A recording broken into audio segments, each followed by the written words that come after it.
What really pushed us to explore this was receiving a grant from Esme Fairbairn. So that's it, you know, really. So we looked at every structure possible. We looked at community interest company, we looked at charity, we looked at company limited by guarantee, we looked, I think, as co-op. We looked at different structures, and we decided to go for a CLG, so a community, a company limited by guarantee, non-for-profit.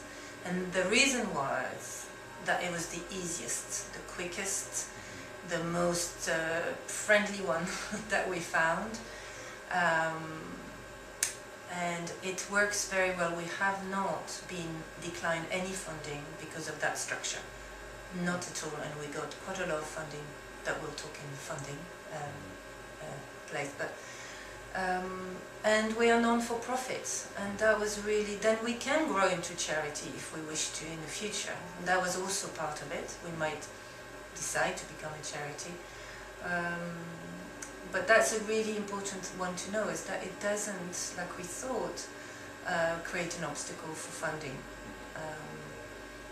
You need 4 directors, and you need to do a set of accounts, a yearly set of accounts, and we have monthly meeting with the directors and the core meeting.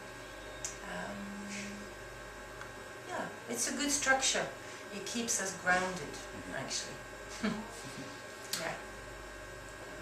Our way could be duplicated, but our way was through Budget's insurance.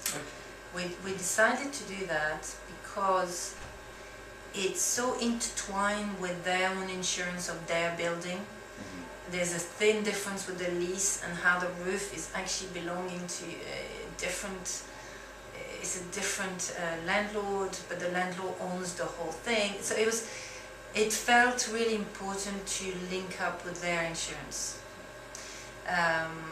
But before that, we did the whole risk assessment, and we needed all that document to provide to the insurance. But this is how we decided to not be separate from the original structure, and it feels solid.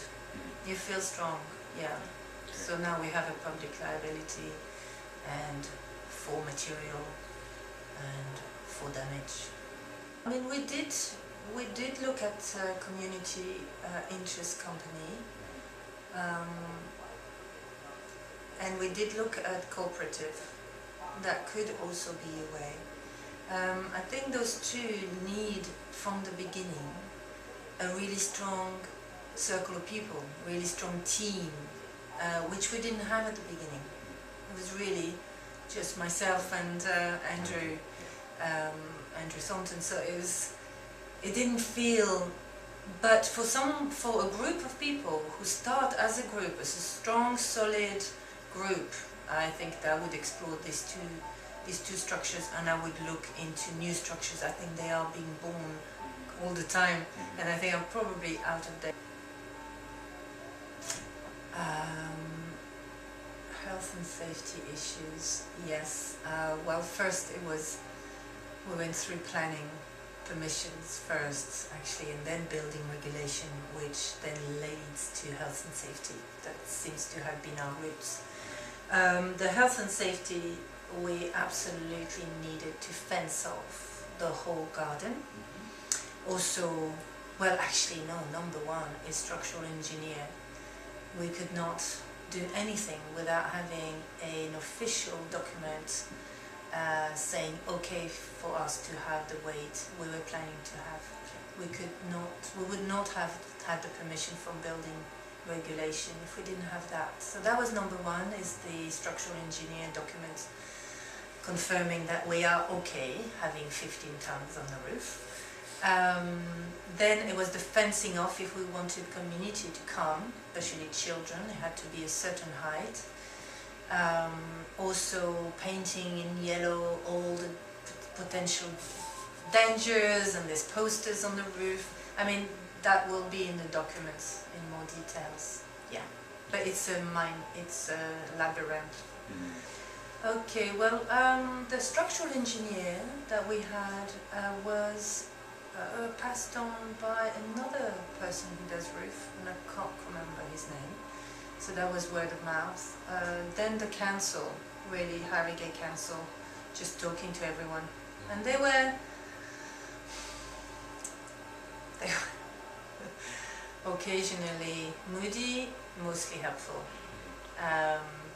And quite confusing at the beginning because we were in the grey area. Yes. They really didn't know. That's right. Spend, and this is rough, but we will publish the accounts for that.